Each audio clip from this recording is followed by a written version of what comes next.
descanso. Na escola sabatina eu aprendo a louvar e adorar. Eu aprendo a amar meu irmão e unidos cumprir a missão. Eu aprendo a amar a palavra e guardá-la no meu coração. Eu aprendo a amar a palavra e guardá-la no meu coração. Olá, meu irmão, minha irmã, como vai você? Tudo bem?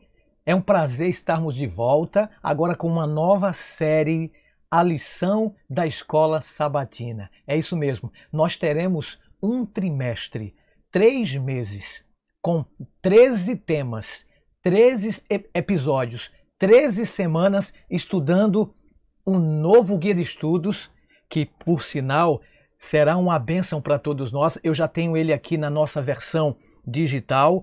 Lembre-se que o trimestre passado, que foi sobre fazendo amigos para Deus, como vocês estão vendo na versão digital, foi uma bênção essa lição. E vamos estudar até dezembro, a partir de hoje, o assunto da educação e redenção. Tenho ela também física, no caso, através do papel, mas também no digital. Se você ainda não fez a assinatura da lição, vai lá, procure uma loja mais próxima da sua cidade, da CPB, da Casa Publicadora Brasileira, tá?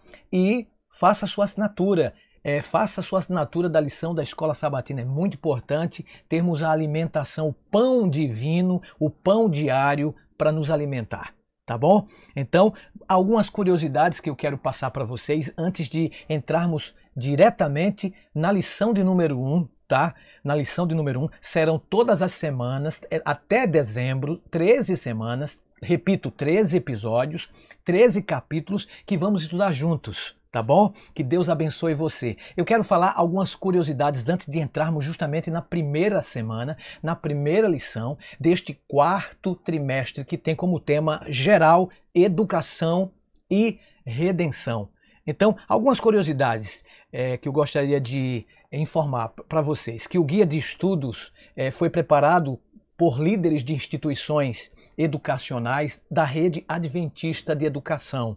No mundo hoje, para você ter ideia, a rede conta com mais de 8.500 instituições de ensino e com mais de 107 mil professores, que vai até alcançando mais de 2 milhões de alunos. Só no Brasil nós temos mais de 500 instituições.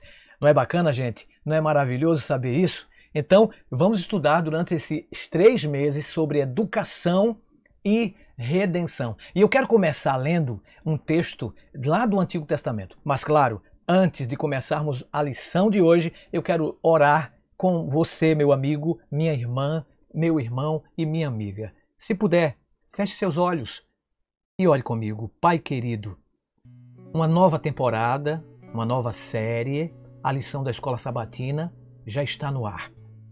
Que o Senhor nos ilumine para que possamos compreender a Tua palavra inspirada. Fica com cada aluno, com cada professor, com colega, com irmão, com amigo, que está nesse momento estudando comigo a palavra do Senhor. Nos ilumine, nos dê a Tua capacitação, pois te oramos agradecidos, em nome e por amor de Jesus. Amém.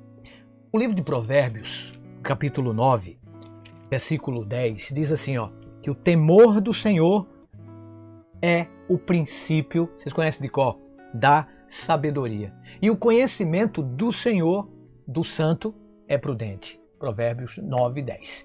E eu quero ir lá para o Novo Testamento para ler um texto também, já que fala de educação e redenção, e Salomão começa muito bem falando que o temor do Senhor, ou a obediência, é o princípio da sabedoria. No Novo Testamento, João registrou as palavras de Cristo na sua oração sacerdotal.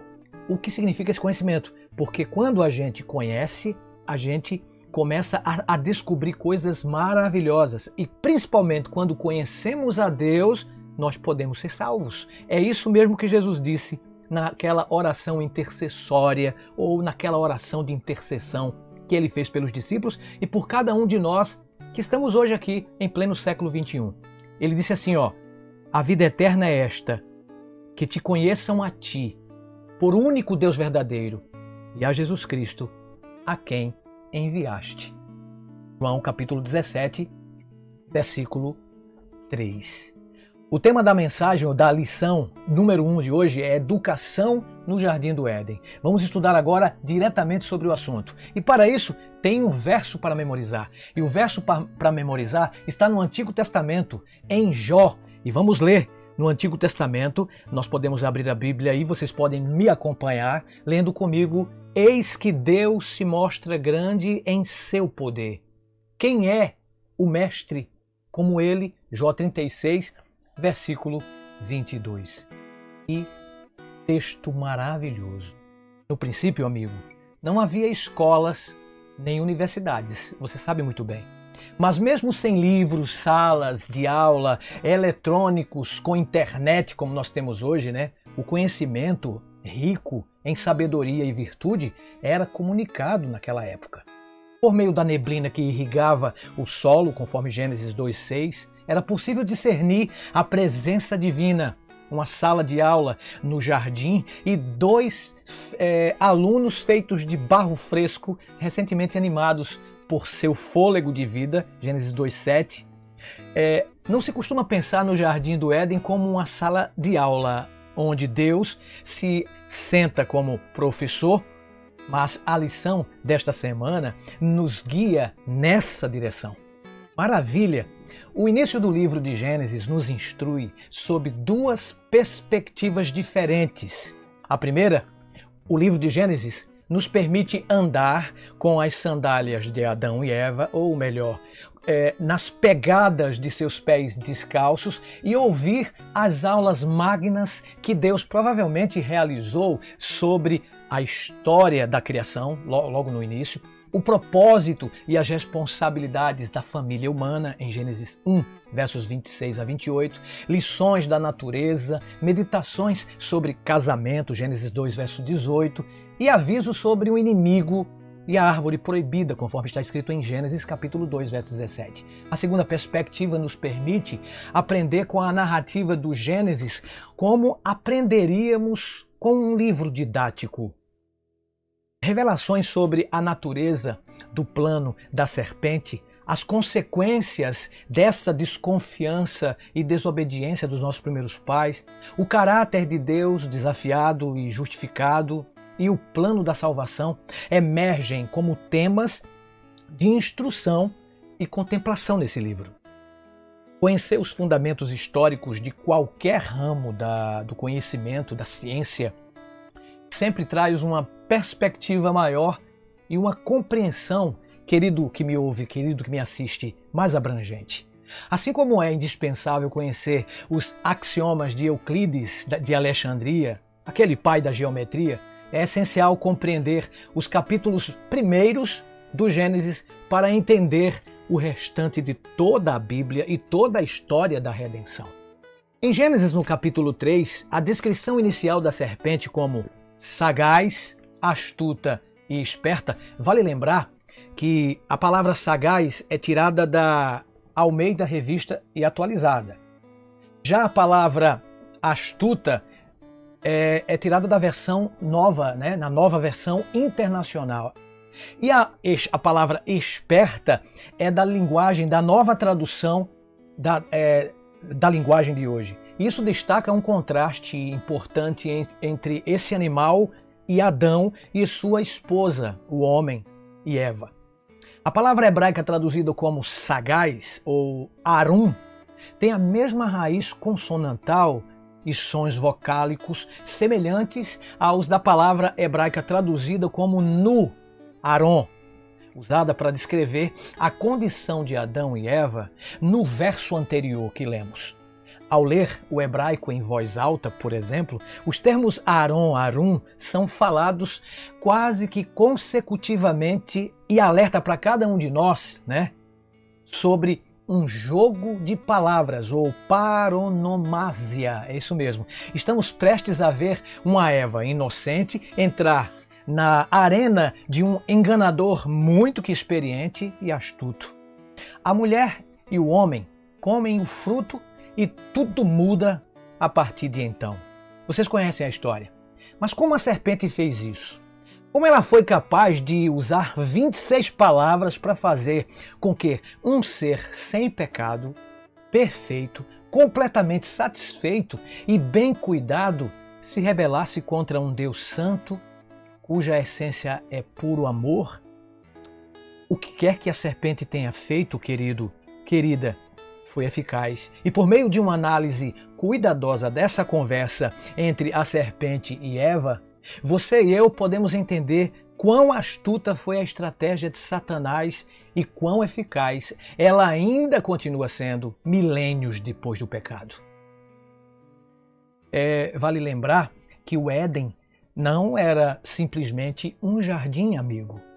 Era um sistema educacional. Isso mesmo. O método de educação instituído no começo do mundo deveria ser o modelo para o ser humano em todos os tempos. Diz a escritora norte-americana adventista Ellen White no seu livro Educação. Continuando esse texto, ela continua dizendo, como ilustração de seus princípios, foi então estabelecido uma escola no Éden, o lar de nossos primeiros pais. O jardim do Éden, amigo, amiga, era a sala de aula. A natureza, o livro-texto e o próprio Criador, o mestre, instrutor e os pais da família humana, os alunos. Educação, página 20. Mas a continuidade da educação de Adão e Eva estava condicionada à sua lealdade inabalável a todos os preceitos e mandamentos de seu divino mestre e professor. Enquanto permanecessem fiéis à lei divina, a sua capacidade para saber, vivenciar e amar cresceria continuamente. Estariam constantemente adquirindo novos tesouros do saber, ciência, descobrindo novas fontes de felicidade e obtendo concepções cada vez mais claras do incomensurável e infalível amor de Deus. Que maravilha! Deus é o nosso professor. Isso mesmo. Assim, para garantir a lealdade daquele casal, Deus testaria sua obediência. Semelhantes aos anjos, os moradores aqui do Éden haviam sido postos à prova. Isso mesmo que vocês estão ouvindo. Sua condição de felicidade só poderia ser conservada mediante a fidelidade para com a lei do Criador. Vale lembrar, poderiam obedecer e viver ou desobedecer e morrer. Deus os fizera receptores de ricas bênçãos, mas se deixassem de atender à sua vontade, aquele que não poupou os próprios anjos que pecaram, não poderia poupá-los, porque a transgressão os privaria de seus dons e sobre eles traria miséria e ruína. O exame final envolveu uma árvore e uma proibição. Vocês conhecem a história? No meio do jardim, perto da árvore da vida, estava a árvore do conhecimento do bem e do mal. Essa árvore havia sido especialmente designada por Deus para quê, amigo? Para quê, amiga? Para ser a garantia de sua obediência, garantia de fé e amor a Ele. O Senhor ordenou a nossos primeiros pais que não comessem dessa árvore e nem tocassem nela, senão morreriam. Disse que podiam comer livremente de todas as árvores do jardim, de acordo com o texto sagrado, exceto daquela, pois se dela comessem, certamente. A história continua nas Escrituras. Deus, ele fez mais do que simplesmente, como um bom professor, instruir nossos primeiros pais a não tocarem no fruto ou não provarem dele. Ele enviou anjos para dar instruções adicionais ao par, dizendo-lhes que contra a tentação seriam mais fortes juntinhos do que separados. Os anjos haviam advertido Eva de que tivesse o cuidado de não se afastar do seu companheiro, esposo, enquanto se ocupavam com seu trabalho diário no jardim, pois junto dele estaria em menor perigo de tentação do que se estivesse sozinha. Entendeu? Contudo, distraída em sua agradável ocupação, inconscientemente se afastou de Adão. Percebendo que estava só, sentiu uma sensação de perigo, mas afugentou seus temores. Sabe por quê? Porque entendeu que possuía sabedoria e força suficientes para discernir o mal e resistir a ele. Oh, querido!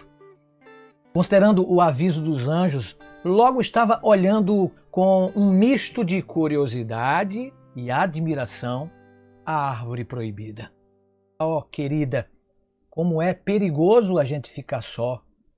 Eva não subordinou sua curiosidade às orientações dos anjos que advertiram e a Deus, seu mestre.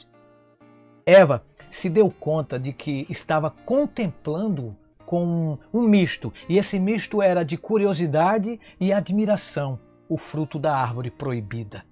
Ela viu que o fruto era muito belo e pensava consigo mesma: por que será que Deus havia decidido proibir-los de comê-lo ou tocar nele?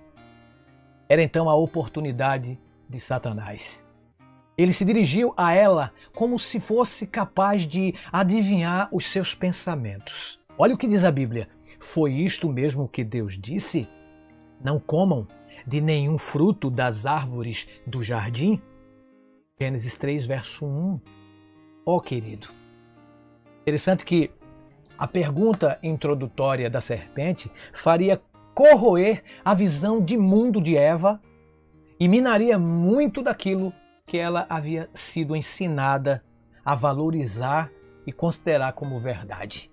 Então, diante daquela pergunta ardilosa do tentador Satanás, da serpente, ela respondeu: do fruto das árvores do jardim podemos comer, mas do fruto da árvore que está no meio do jardim, disse Deus, dele não comereis, nem tocareis nele, para que não morrais. Então a serpente disse à mulher: é certo que não morrereis, porque Deus sabe que no dia em que dele comerdes, se vos abrirão os olhos, e como Deus sereis conhecedores do bem e do mal. Gênesis 3, 2 a 5. O diabo afirmou que, ao comer do fruto dessa árvore, Adão e Eva atingiriam uma esfera mais elevada de existência e entrariam para um campo mais vasto de conhecimento e de ciência. Ele próprio havia comido do fruto proibido, vale lembrar isso, e como resultado adquirira o dom da fala e insinuou que, por egoísmo, o Senhor desejava privá-los daquele fruto com receio de que chegassem a um nível de qualidade como a de Deus e de igualdade a Ele. Foi por causa de suas maravilhosas propriedades que transmitiam sabedoria e poder que Ele lhes havia proibido de prová-lo ou mesmo de tocar nele. Como o diabo é astuto, hein? E Eva acabou acreditando, amiga. Essa narrativa mostra uma educação fundamentada em visões do mundo. Isso mesmo. A cosmovisão de Eva antes da queda estava arraigada no conhecimento ou na ciência do Criador, que havia providenciado, gente, abundantemente para a sua criação, motivado apenas pelo amor de Deus altruísta. Acontece que a árvore proibida era um teste e um símbolo de que Adão e Eva, embora livres, não deveriam viver autonomamente. A parte do seu Criador jamais. Mas a serpente gravou uma imagem diferente na impressionável e inocente Eva. Usando os mesmos dados ao seu Criador, ela reinterpretou a dinâmica do jardim de um modo que pintou Deus como restritivo ao máximo daquilo que é bom.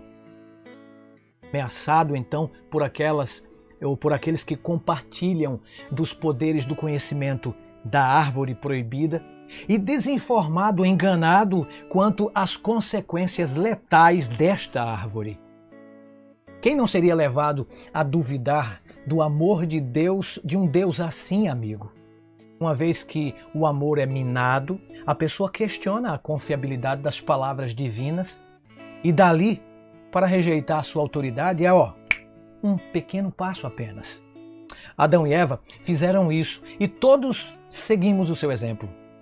É missão da educação adventista do sétimo dia, querido, querida que me escuta, reverter essa distorção inicial do caráter divino na mente da criação e substituí-la pela verdade sobre quem é Deus. Ninguém melhor para cumprir essa incumbência do que os seres criados como portadores da sua imagem divina. Não é verdade? Ó querido, ó querida, você que é professor, você que é aluno, você que é meu colega de ministério, você que é meu irmão, que é minha irmã, que está estudando esta linda lição, esta poderosa que começou com a educação no Jardim do Éden. Lembre-se, nós teremos ainda 12 lições adiante até dezembro para estudarmos, para nos banquetearmos com mensagens profundas da Palavra de Deus através deste compêndio, através deste guia de estudos, através desta temporada. Eu gostaria de orar por você nesse momento e aproveito para pedir também oração por mim e por minha família. Então, vamos orar juntos? Querido Pai Celestial, muito obrigado, Senhor, por esta maravilhosa oportunidade que temos de estudar durante 13 episódios até dezembro o estudo da lição da Escola Sabatina. Abençoe cada aluno, cada professor, cada colega, cada irmão e cada irmã, seja ele adventista ou não, não importa, para que todos nós, ao estudarmos a Tua Palavra, possamos colocá-la em prática em primeiro lugar e, acima de tudo, que o amor de Cristo possa nos constranger e possa nos motivar e esteja controlando a nossa vida. Dá-nos uma grande oportunidade de estudarmos mais a Tua Palavra, pois te oramos agradecidos no nome de Jesus. Bom, muito bem, eu aguardo você na próxima semana, no próximo episódio. Que Deus abençoe você e até lá. Tchau. Eu aprendo a amar meu irmão e unidos cumprir a missão. Eu aprendo